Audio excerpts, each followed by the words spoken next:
Buenos dias, everyone. Happy holidays. Welcome to Spain. So, unfortunately, Tania is a little under the weather this week, and we weren't able to record. And we would like to have had one last episode before the year was out, but as we know, man plans and God laughs.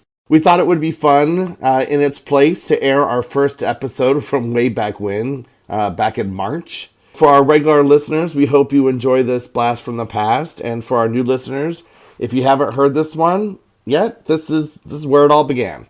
So we hope you are having a wonderful holiday season. We wish you a happy new year, and we will see you soon when we launch season 2.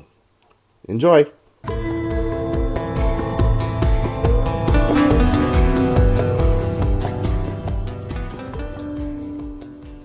Hey Tanya, how you doing? Good morning.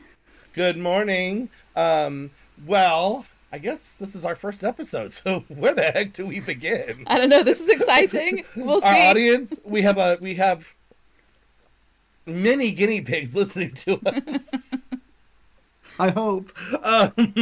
So I guess so we're doing this podcast about our life in Spain. So I guess we should probably talk about how we got here. Yeah, moving initially because we both had very different experiences. Different experiences and at different times. You've been here longer than me. You're here now 5 years. 5 years. Yeah, Wow. it's been a while. Time flies.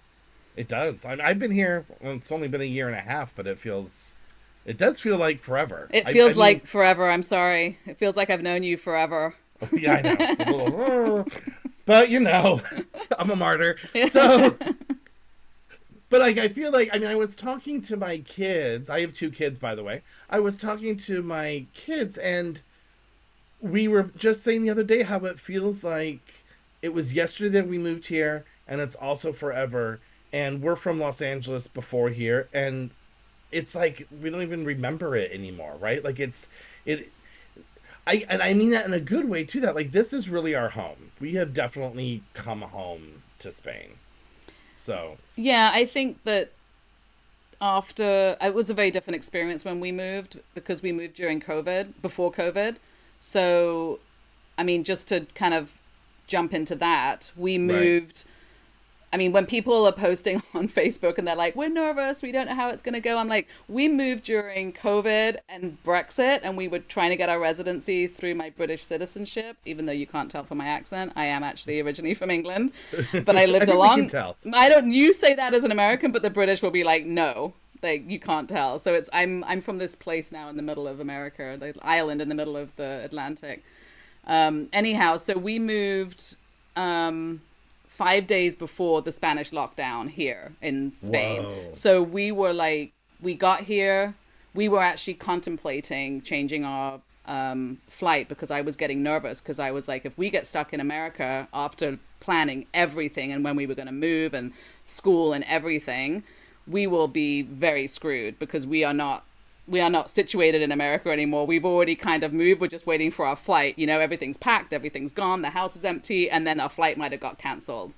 Can I ask you a side note question? Mm-hmm. Because you've moved right before COVID, how long were you planning this move before you were waiting for your plane to take off? How long was your plan? Quite quick. Probably we had been talking about moving for a while, for a few years probably, like just as Okay. like maybe we should. There were a lot of things that were sort of coming up. COVID obviously wasn't, but I mean we didn't know that was very quick, but we were talking about schools and getting into public schools where we came from Washington DC, but I had also lived in Los Angeles. I didn't know you then, but I lived in Los Angeles for many years before, and I moved to DC, met my husband there, had my child there, and were she was about to move into public school. She was like 6, and so we were like, we need to move into public school, and I was very fearful, frankly, Mm-hmm. of doing that.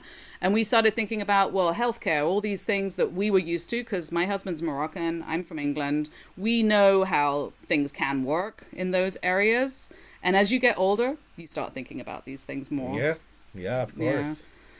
So But it was before you had actually had you already put wheels in motion before December 19th, which is like December 2019, which is when COVID officially hit the scene, right? Like, granted, we know it was March 2020 when the world shut down, but the news started popping up in December of 19. So Yeah, was that I think we started really thinking and planning sort of, yeah, before that, maybe okay? September, October, we started thinking, let's maybe So the do COVID this. was really a coincidence and not an impetus, right? No. It was right. Okay. I think what happened was is we planned, we bought the tickets at some point when COVID wasn't existing. I had actually gone back to England that Christmas, and we were then we were like, we need to maybe, speed this up a little bit because it started looking a little crazy. And we would, I mean, nobody was expecting a full on lockdown like what happened in Spain. But when we got closer to our flight, things were they think there were murmurs of them maybe starting to cancel flights and things like that. So I was like, oh my God. So I was freaking out, but we didn't change our flight. We got on the flight. We got to Spain. We had 5 days. We visited the school. We went to Media Market and got a printer, thank God. And then that was it. We literally that was all we had, what we brought with us, and a printer. And that's what we had through the whole of because then it went into lockdown 5 days later. And So that was, when did you arrive in March of we 2020? arrived on March 9th. We went into lockdown on March 14th. Because And I think America went lockdown like the 20th, right? It was a few days later. I but guess. very different, your lockdown to our lockdown. We How, were how was it different? we were 100% not allowed to leave the house. All the shops Oh were wow. closed. One person could go shopping for food, but you couldn't have more than one person in a car. And you were not allowed to leave the house unless you were like a nurse or a doctor. That was it. You were in the house. So we Oh were wow. in the So house. it was a house arrest. It was a more. house arrest for 3 months, it turned out. And it was going to be initially a couple of weeks. So we were house arrest in the house. They started loosening it up a little bit towards the end where they had times that people could go out. But again, you weren't allowed out with your whole family. One person could go out. It was very weird. Right. So this was how we moved. Okay. It was not stressful at all. And you just brought suitcases, right? You didn't bring any furniture or lamps Yeah. or anything, right? You didn't ship anything. We decided that we didn't love any of our stuff that much. So we were, Okay. we didn't have a sort of family heirlooms or anything. So we were just like, let's just bring our stuff. We bought 12 massive suitcases, like giant bags. And we didn't really think of the logistics of that because going through the airport with that amount of bags was actually not ideal. But it worked, and it did mean that we did have everything with us. And because of COVID, had we shipped everything, God knows where it would have ended up and when it would have ended up somewhere, because that would have been completely uncontrollable at that point. I mean, for people that have shipped, it's already kind of a miscellaneous Oh thing. yeah, yeah. But if with a lot of things got shut down, including the immigration services. So that was the other thing we were dealing with during lockdown is they closed down the immigration system because a lot of the government, non-essential government closed down. Okay. And we were trying to get our residency before Brexit, which was happening in 2020 as well, not 2022. Right. 2020 as well. Right. So it was fun. It was exciting. So if you're, for people that might be coming over under normal circumstances, it's super fine. Totally. I mean, but you came over, so Brexit, so you didn't have visas and stuff to worry about when you moved over, correct? No, we didn't. Yeah, we didn't need to do that. You were still part of the EU and you're a British Exactly. citizen. So long as you didn't everything, so long as everything went according to plan, then we were fine and we didn't need to do that. So I do admire the people like you. So you came over and had to deal with visas before you arrived, correct? Yeah, so similar to you, I mean, we moved here we arrived July 16th, 2023. I will have that day forever printed upon my head. And for me, similar situation, we had been living in Los Angeles, and I had lived in Los Angeles. I mean, when we left, I lived there for 22 years. And for the last 10 years, I had been wanting to leave because I had 2 daughters, and I wanted a house, and I wanted a bigger life. I wanted a better life, and things were just getting expensive. And we were navigating schools, and I was doing private schools and charter schools. And we did public school 1 year, so it was just a lot. Like, I'm like, well, this isn't the life I want to have for my kids, constantly in this kind of like struggle. And then, so I had been looking at other places in America, And then COVID happened, and we were stuck on our couch, and I started this fantasy play of looking at real estate around the world for cheap and all of that. And then I remember summer of 2020, I started fantasizing about Italy, living in southern Italy in a house with views of the Mediterranean and We've all seen that all of that. movie. Yeah. So, exactly. It's easy. It's easy to fantasize about that, isn't it? It Yeah. is. But then COVID lifted up, and it was still in the back of my head, and I was like, no, let's start really researching this. And then I started looking, and because we're in the process still, it's a very long process, but we're in the process of trying to get Italian citizenship. And and so I was like, we could move to Italy and become Italian citizens and be good. But then I started doing the deep dive. Then I started doing the real research of what would it be like for us to live in Italy, and where I wanted to move in Italy would not have made sense because the school system was not good. They did not have many private schools. I think they only really had one where I wanted to move, and it wasn't appealing, and it was very expensive for the private school. Everything else was cheap, and so I said, well, that's not going to make sense. And I was like, but I want to live in Europe. And once we get Italian citizenship, like, we could live anywhere in Europe. So I started doing the research of like France and Spain and other parts of Italy. And Spain became top of the list because there are so many international schools here. There are so many private school options. And compared to around the world, very reasonable. And especially in some of these smaller cities, very reasonable compared to what they are in definitely Los Angeles. And in Italy and France, the private schools were prohibitively expensive for Yeah, I me. mean, they're ridiculously expensive in America, but Yeah. I mean, over here it varies greatly, even between the cities in Spain when you start looking at different cities and then different countries for sure. Yeah, so that's Right. Yeah. definitely an aspect. Yeah. I mean, Italy and France, they're about on par with American private school Yeah. prices. And here, like Barcelona's about half price of what a LA one, and but in Valencia is a lot less than that. So you're right, and Madrid Yeah. is more expensive. And we'll Then it definitely becomes a real sorry. the real estate becomes an issue. But anyway, so I was like, let's really look at it. So I was like, it's gonna be Spain, and so it kind of just stayed in the back of my mind, and then unfortunately my dad had passed away, and I looked at my kids and I was like, well, what are we doing here? I don't really have I don't have a tie to this country. I wasn't really working. I'm an actor and stuff, and I was like, I'm not really working. I don't really have something keeping us here.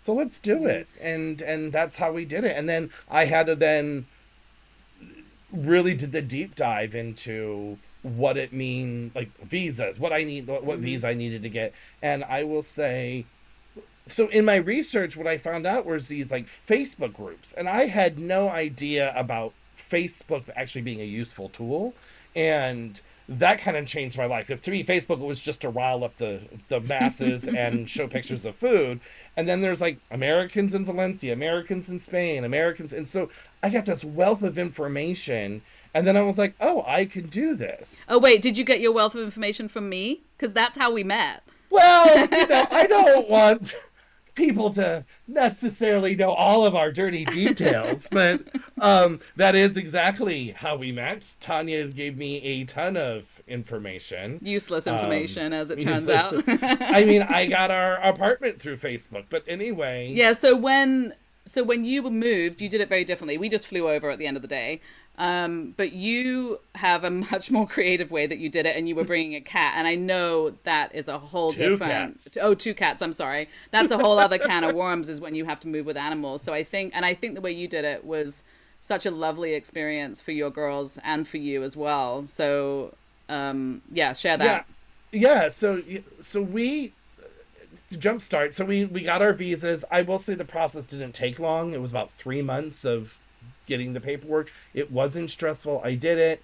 But a year before we moved is when I made the decision we're moving. It was July 2022. I said we're going, and I said how can I do it? And look at these Facebook groups, and I'm like, how do I move pets? What are flights like? What are the laws about how long they could be on?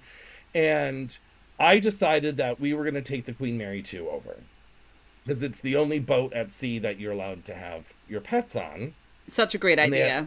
it was so amazing. It really was. It was the bougiest thing in the world, but the it was also the most wonderful experience for the girls and I. And so we flew to New York. So here it is. I'm a single parent, and I have two kids. We had seven suitcases, three backpacks, and two cats, and just one adult. And how I did this trip to this day, I have no idea. I didn't know how I was doing it when I was doing it, Yeah, but I I did don't know it. how we ridiculously decided to travel with 12 giant suitcases, and as it turns out, when we got to the Valencia airport, the security guy there, like the immigration customs guy, he was helping us with our carts. This is just to show you how nice the Spanish people are. He's looking at us. We've got two people and one tiny, like she was 7 at the time, child. And we've got like two carts with all these bags on. And he's like, let me help you. And then he's like, oh, do you have anything to declare? And we're like, well, this. But we couldn't even manage those carts. I mean, we did end up managing, but it was quite funny because the Valencia airport's really a small, nice kind of almost It's family my place. favoriteest airport in the Yeah. world. So I can imagine you as one adult trying to It do was that. insane. And so it's like we get to LA to the airport, and then they're like, the bags are overweight. And she's like, you can repack them. And I'm like, do you see what I've got around me? Repack them? Yeah, just repack them. Distribute the weight. And they charged me like $400 extra for the Oh, suitcases. no. And I was like, I'm going to lose it. But I have like, whatever. We got to New York, spent 2 days in New York. We got on the boat. And I will tell you what was great about that for me and for the girls was we had 7 days at sea, no stops, and it allowed me to decompress from my life in America and arrive in Europe free and clear. And I hear your story and it kind of gives me a panic attack Oh, because I was totally. like, if I was going to do a red-eye flight from LA to Spain, it would have probably taken me months to calm down. That would have been a nightmare. And also, how was it for the cats being on a boat? They were out.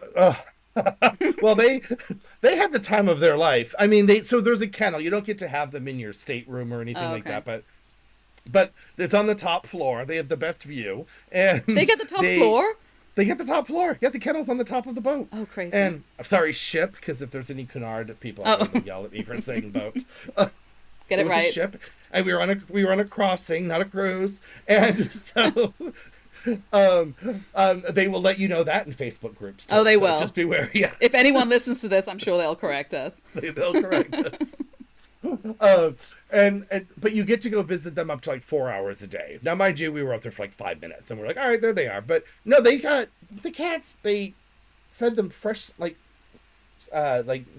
poached salmon, sushi, sashimi, roasted Seriously? chicken and beef. Oh yeah, they were feeding them like all this. Like, oh, do you mind if your cat has like, is your cat allowed to have this as a. And I'm like, sure. Well, when we got here, they didn't want to eat the kibble that I was serving for like 2 weeks. Yeah, It I'm took sure. them forever to adjust.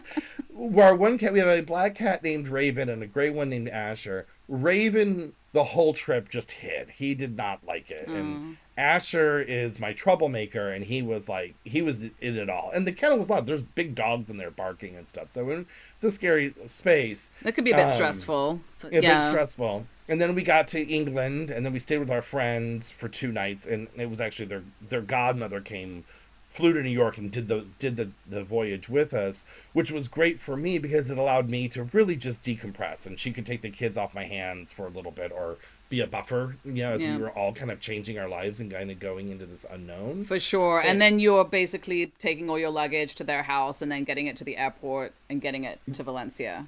And then getting it to Okay. Valencia. Well, yeah, so what we did is we flew then from London to Madrid because you can't fly animals from London to Valencia. Okay. So, Oh my God. so we had to do Madrid and then take a train from Madrid, and we had 3 hours.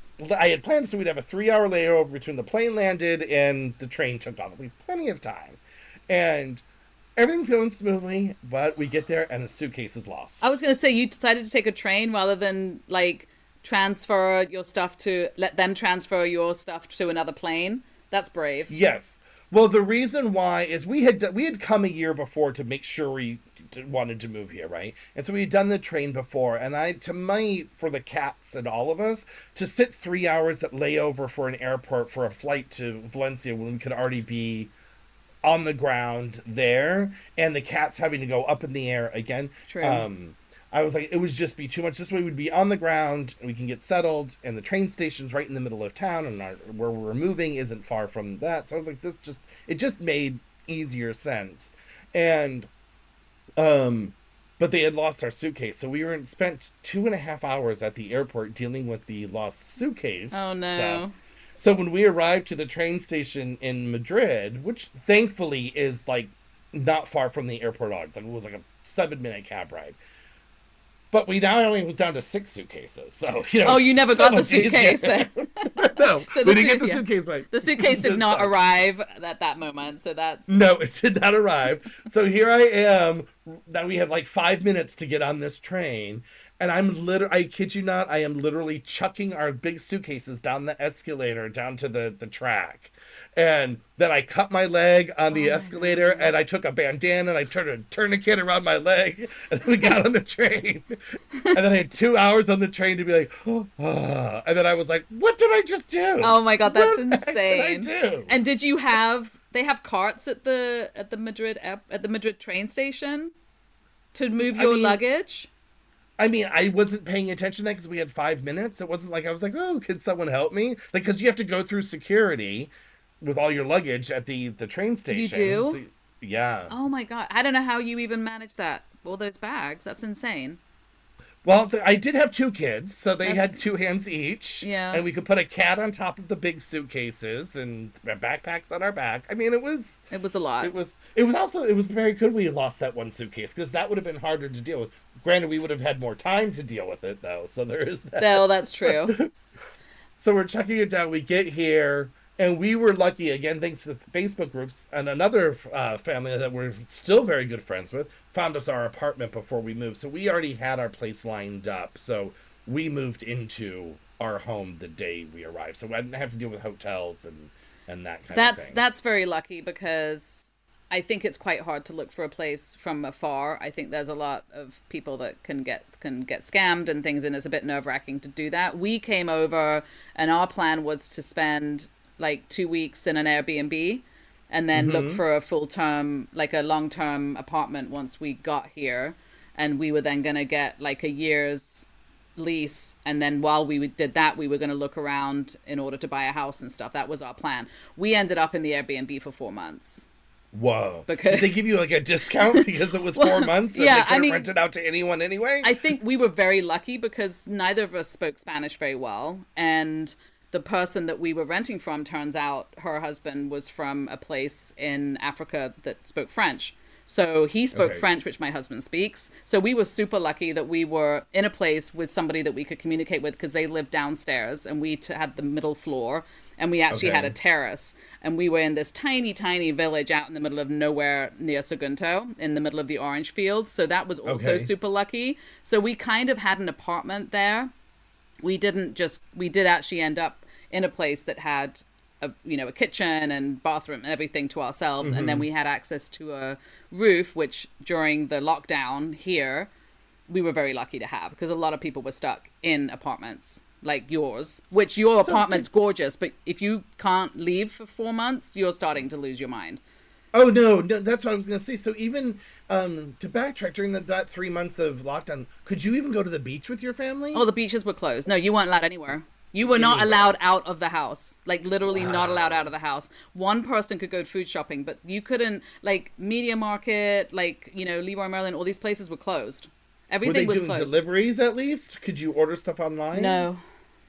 I mean, and you looked out, because we had a roof and we could see the main like road that runs down the beach from there, and it was just, there were no cars on it, just trucks that were delivering food back and forth, because the only people that could move around was anything to do with food or medical, so there were no cars on the road.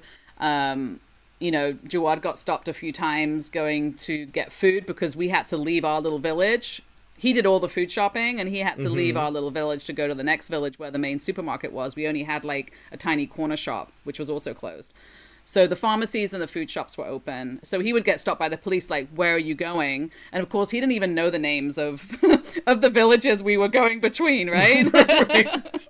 And we were like, "This is crazy." And we actually got lucky that our Google Maps was working, even though we didn't have a phone plan. For some reason, Okay. Google Map must have some kind of plan with everybody where they work, even when you don't have a phone service. And Okay. then we signed up for Lobster, which is a English based phone plan where they just mail the phone chip to you, and they have all, Okay. and they also have all their customer service in English and everything, and so they have a good plan, and you can have those chips mailed to you, which that was something that we could do during COVID, so we ended up getting that sorted. But it was, even Amazon, there was nothing on Amazon when we first got here. And I don't know if that's because Amazon hadn't really picked up yet in Spain or whether it was COVID related. It's hard for us to know since we got here so close. Right. I will say on the Amazon level, what the year and a half we've moved here, the scope of what's available has drastically improved. When we first arrived, I was like, "There's not that much on Amazon," and now, so it could be it didn't have It maybe a could little be. bit of both. It didn't have the footprint, and it was as the Yeah. lockdown because And I mean I didn't, it's still not as like amazing as like Amazon in America, right? Where you can just get every single thing you could ever think of on it. Yeah, it's definitely improved a lot if that's kind of what you want to have. And, I think like everybody, we try not to use Amazon too much and try Right. to use the local shops. But, that's a whole other discussion about local shops and where to buy stuff and when they're open and things like that. That'll be episode 4, people. Yeah, but also deliveries. I mean, all these things kind of make it a little easier to sometimes go to a local shop, but none of the shops weren't open, so we could, we'd got printer paper for the printer, and of course our daughter went straight into, virtual school. And, she spent the most of lockdown. We were playing Minecraft with friends in the States. And so that was kind of a nice transition for her that when we moved here, all her friends were also stuck at home somewhere Right. else. But it was like she got to sort of stay in touch with all of her friends in a way that was nice because we actually adjusted our time frame to be more like DC time frame because it didn't matter to Okay. us whether we were up at Right. 9 o'clock in the Right. morning or up until 4 o'clock in the morning. It just didn't matter. So we kind of Right. adjusted our time frame a little bit, but that was very unique.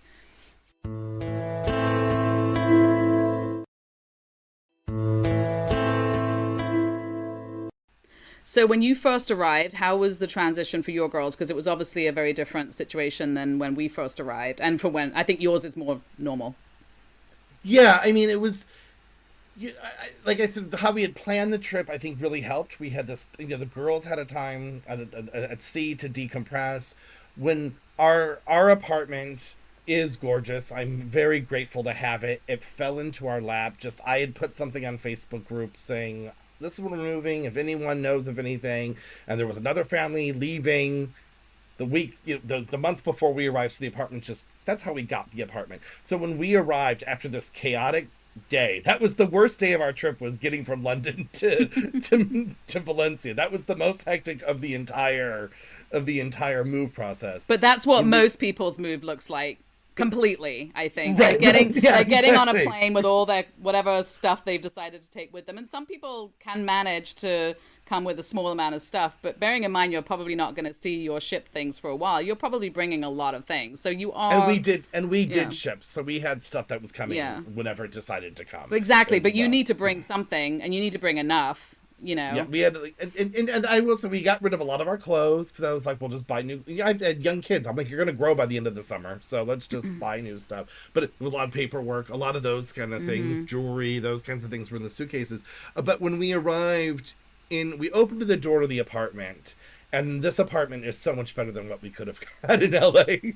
So for what I was paying in LA, we have our apartment now, and the kids were like, "Oh, this is where we get to live." They get their own bedrooms, and our quality of, they just saw that the reason why we moved is because I wanted a better quality of life for us, for what I could afford, and it showed on their faces the moment I opened the door. They were like, "Oh, this is Okay, This is we're nice. on board. We're on Yeah. board.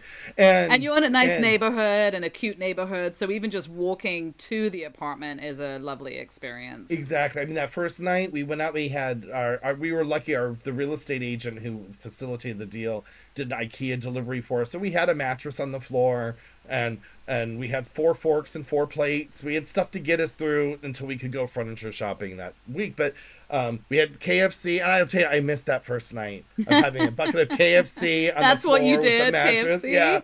Yeah, because there's one like 2 blocks from us. Oh my God, you're so And American. we'd actually planned that before because I looked at Google Maps and there's a KFC, and my youngest Paloma was like, "Can we get KFC on our first night?" Like we'd planned that, so that was already the plan because we moved here on a Sunday, so it wasn't we didn't know what was going to be open because we knew things were different in Spain, but so we had that summer, and then there's this woman I met on Facebook who said, "Oh no, you have to have a play date this week." And I said, "I don't know, it's our first week." And she said, "No, you need to. It'll help your daughters acclimate to um, their new life here if they meet another kid their age." And that woman's name was Tanya, who I'm talking to right now. So like 3 days after we arrived, we're up in the mountains for a pool party. Well, that's true, Right? yeah. And in all fairness, we were going to meet you when you first came for your little, scouting trip, but you got COVID. We all got COVID. Thanks for reminding me of that little treat. Yeah, so I was Yes. like, we'll catch you next time.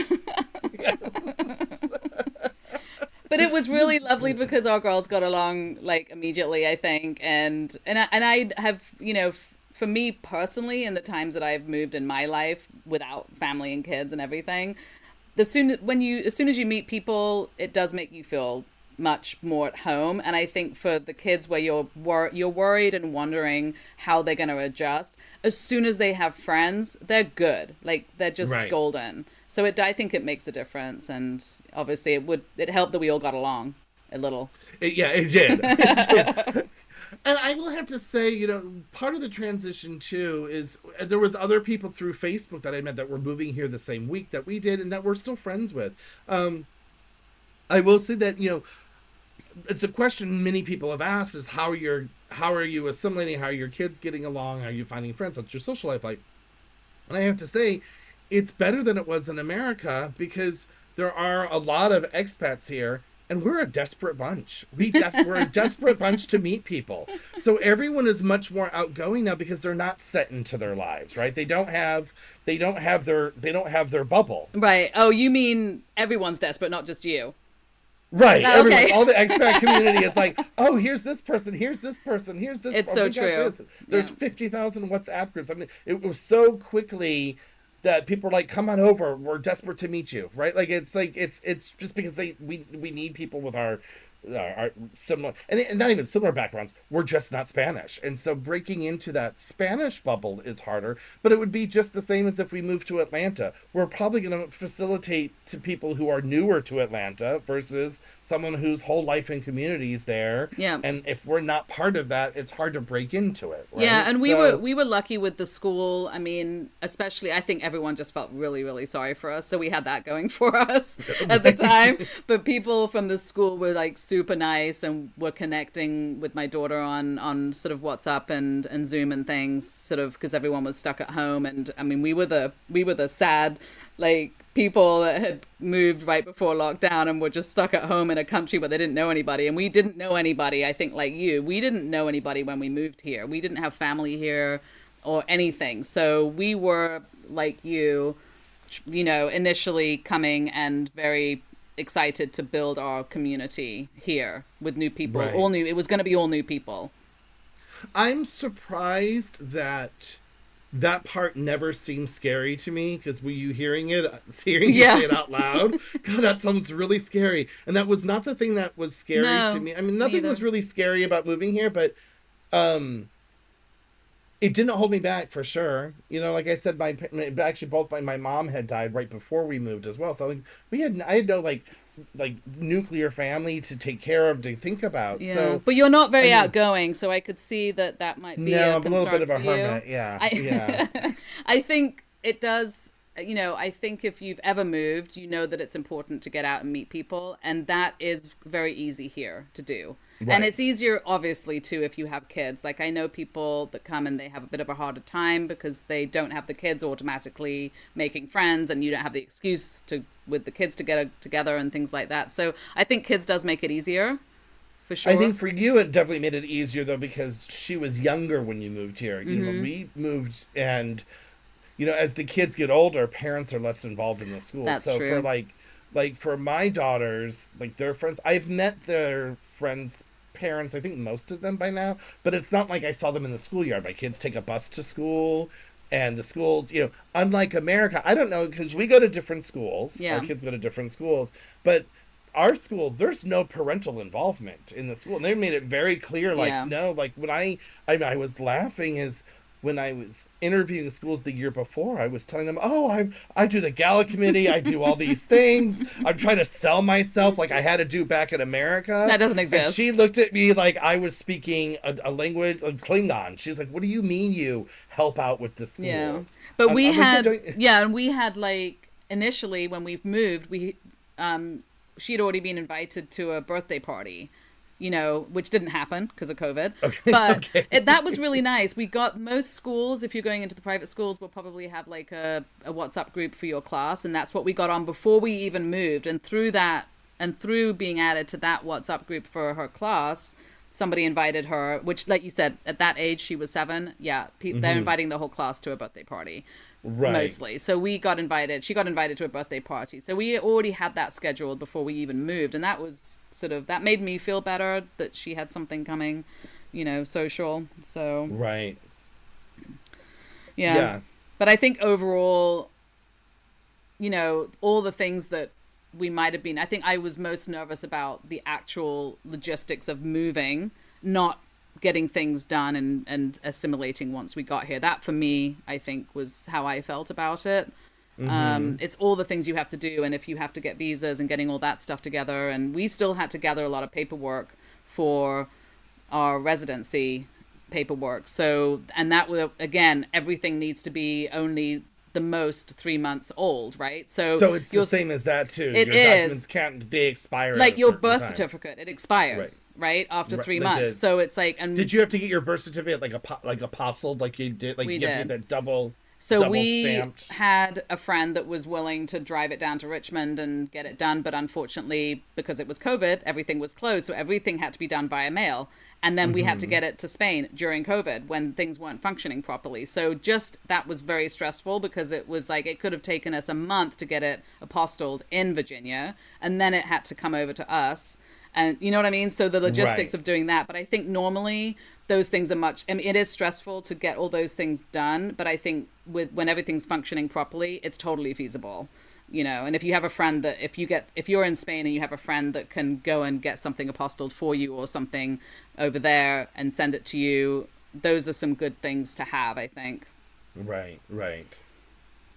Yeah, for me, because I had decided a year before that it was definite, I plotted out. I had time to plot it out, Yeah. so it wasn't the move. It's like the before wasn't so stressful for me. I was more excited by it because this was really happening, and I knew what the timelines were. And I was lucky to live in Los Angeles, where the State Department has an office, and everyone had an office. Yeah. So, and the Spanish consulate had an office. And Yeah. I've seen people like they don't answer the phones, they don't answer emails. I need information.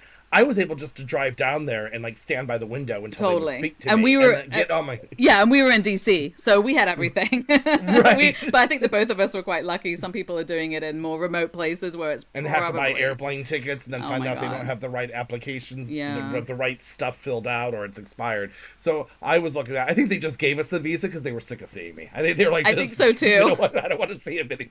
we would pop into the Spanish consulate, whatever they had in DC, not the embassy, but yeah, it was probably the embassy, but it was a part of the embassy where you can go and ask questions and stuff. And I think they got a little sick of us too. They're like, can you Right. just give these people what they want? Exactly. But it's nice to have that. And I think they're, not to oversell Facebook. I mean, I got a lot of information too. It wasn't just you. Like, I was getting all the information, but by the time you were coming around, we had already been here for a couple of years. So, and I felt a lot more confident about that I could give advice that would be helpful, hopefully. Right. And you did. You were fantastic. And there was other people that have been fantastic. A lot of people, yeah. Too. And yeah, again, not to oversell it, but it was a world about Facebook I never knew existed. Me too. I never knew about these groups, and I don't even know how I even entered into that wormhole of Facebook groups to find this information. I don't know if I Googled it or what. I don't know how it came about. I don't think you need to Google things, because as soon as you started Googling and looking at videos about Valencia, Facebook was popping up suggestions. You might want this group. But I'm like, we mean a group. Who knows? Right? Let's go but back in this time, instance, the groups are very helpful, and people Yeah. and you can search the groups. I mean, we would search the groups for information, and then but people are very helpful, and I think everybody understands how stressful it is. But I also want to say, I think it's hard sometimes to distinguish between stress and excitement. Right. And you have both in mounds when you're planning a move like this. And it's hard to know, am I feeling stressed or am I actually just super excited? Is it a little bit of both? But I think we tend to think that it's all stress. But I think a lot of it is excitement. And it's important to be also excited while you're stressed. Right. I agree. I think we're probably running out of time for our listeners, but we got to pick this up next time. So stay tuned. We hope you like our show. We have a lot of crazy stories, so A lot more. just a few. All right, bye y'all. Bye. Hey, can't get enough of us? Follow us on Instagram and Facebook at Our Spain Podcast. And on our website, ospain.com, which we will be updating with exciting new things as we grow. We would love for you to message us with any topics you would like to hear about. See you next time. Bye.